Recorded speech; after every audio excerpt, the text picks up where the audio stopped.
ಇವತ್ತು ಇಡೀ ಕರ್ನಾಟಕ ತುಂಬಾ ಹೆಮ್ಮೆಯಿಂದ ಇಂಟರ್ ನ್ಯಾಷನಲ್ ಲೆವೆಲ್ಗೆ ತಗೊಂಡೋಗಿರೋ ಸಿನಿಮಾ ಟಾಕ್ಸಿಕ್ ಸಿನಿಮಾ ಇದು.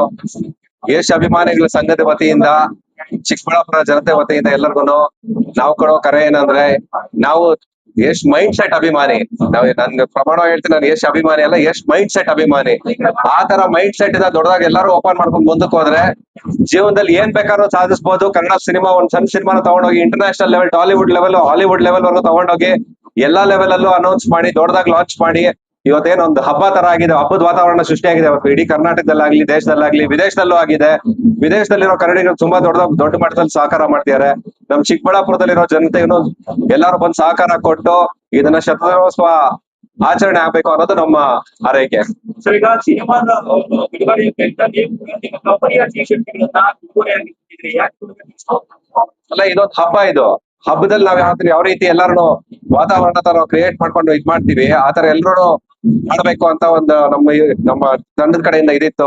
ಸೊ ಅದಕ್ಕೋಸ್ಕರ ನಮ್ಮ ಸ್ಟಾಫ್ ಆಗ್ಲಿ, ನಮ್ಗೆ ಇಲ್ಲಿರೋ ಚಿಕ್ಕಬಳ್ಳಾಪುರದಲ್ಲಿರೋ ಅಭಿಮಾನಿಗಳಾಗ್ಲಿ ಎಲ್ರ ಜೊತೆ ಬಂದು ನಾವು ಇಲ್ಲೇ ಚಿಕ್ಕಬಳ್ಳಾಪುರದಲ್ಲೇ ಪಿಕ್ಚರ್ ನೋಡ್ಬೇಕು ಅಂತ ಹೇಳಿ ನಾವ್ ಇಡೀ ಕುಟುಂಬದ ಸಮೇತ ಬಂದಿದೀವಲ್ಲ ಇಲ್ಲಿ.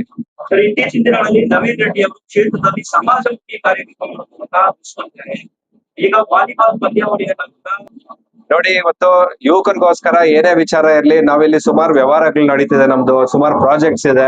ನಮ್ಗೋಸ್ಕರ ಸ್ವಾಮಿ ಕಾರ್ಯ ಸ್ವಕಾರ್ಯ ಅಂತ ನಾವೇನ್ ಕರಿತೀವಿ ಆತರ ನಮ್ದು ಬ್ರ್ಯಾಂಡಿಂಗ್ ಆಗ್ತಿದೆ. ಜೊತೆ ಯುವಕರು ಕೂಡ ಈಗ ನಶಾ ಮುಕ್ತ ಭಾರತ ಅಂತ ಹೇಳಿ ಪ್ರಧಾನ ಮಂತ್ರಿಗಳು ಕರೆ ಕೊಟ್ಟಿದ್ದಾರೆ.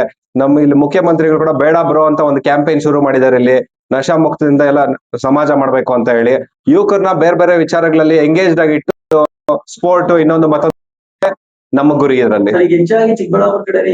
ರಾಜಕೀಯ ಅನ್ನೋದು ಬಂದ್ಬಿಟ್ಟು ನಮ್ಗೆ ಇಂಟ್ರೆಸ್ಟ್ ಇಲ್ಲ. ನಾವೇನಿದ್ರು ನಮ್ಗೆ ಉಪೇಂದ್ರ ಅವರ ಪ್ರಜಾಕೀಯ ಅನ್ನೋ ತತ್ವ ತುಂಬಾ ಇಷ್ಟ ಆಗಿರೋದು. ಸೊ ಆ ಲೆಕ್ಕಾಚಾರ ಏನೇ ಇರ್ಲಿ, ಸೇವಾ ಮನೋಭಾವದಿಂದ ಎಲ್ಲರೂ ಬರ್ಬೇಕು ಅನ್ನೋದೇ ನಮ್ ವಿಚಾರ ಇರೋದು. ನಮ್ಗೆ ರಾಜಕೀಯದಲ್ಲಿ ಸದ್ಯಕ್ಕೆ ಏನೋ ಇಂಟ್ರೆಸ್ಟ್ ಇಲ್ಲ. ಹಂಗೇನಾದ್ರು ಇದ್ರೆ 100% ನಾವು ಮುಂದೆ ತಿಳಿಸ್ಕೊಡ್ತೀವಿ. ಬಟ್ ರಾಜಕೀಯ ಅನ್ನೋದಿರಲ್ಲ, ಪ್ರಜಾಕೀಯ ಅನ್ನೋದಿರುತ್ತೆ. ಸದ್ಯಕ್ಕೆ ನಮ್ ಚಿಕ್ಕಬಳ್ಳಾಪುರದಲ್ಲಿ ಒಂದು 10 ಪ್ರಾಜೆಕ್ಟ್ ಇದೆ ನಮ್ದು.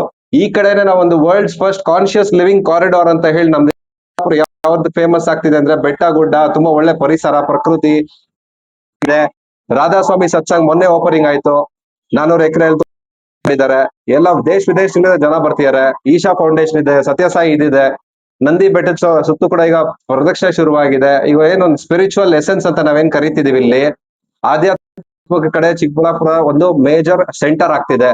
ವೆಲ್ನೆಸ್ ಆಗ್ಲಿ, ಇನ್ನೊಂದಕ್ಕಾಗ್ಲಿ ನಾವು ಅದಕ್ಕೋಸ್ಕರ ನಾನು ಇದನ್ನ ಎಕ್ಸ್ಟೆನ್ಷನ್ ಆಫ್ ಬೆಂಗಳೂರು, ಇದು ಹೊಸ ಚಿಕ್ಕಬಳ್ಳಾಪುರ ಅಂತ ಆಗುತ್ತೆ ಅಂತ ನಾವು ನೋಡ್ಕೊಂಡು ನಾವು ಸುಮಾರು ಆಕ್ಟಿವ್ ಆಗಿದ್ದೀವಿ. ಯಾಕಂದ್ರೆ ಆಲ್ರೆಡಿ ಡೆವಲಪ್ ಆಗಿರೋ ಸಿಟಿಯಲ್ಲಿ ನಾವು ಹೋಗಿ ಏನ್ ಮಾಡೋಣ, ಹೊಸದಾಗ ಆಗ್ತಿರೋ ಕಡೆನ ನಾವ್ ಏನ್ ಬೇಕಾದ್ರೂ ಆದಾಯ ಇರುತ್ತೆ, ಏನ್ ಬೇಕಾದ್ರೂ ಮಾಡ್ಬೋದು ಅನ್ನೋ ಒಂದು ಕಲ್ಪನೆ ಇಟ್ಕೊಂಡು ನಾವ್ ಈ ಕಡೆ ಜಾಸ್ತಿ ಆಕ್ಟಿವ್ ಆಗಿದ್ದೀವಿ ಅಷ್ಟೇ.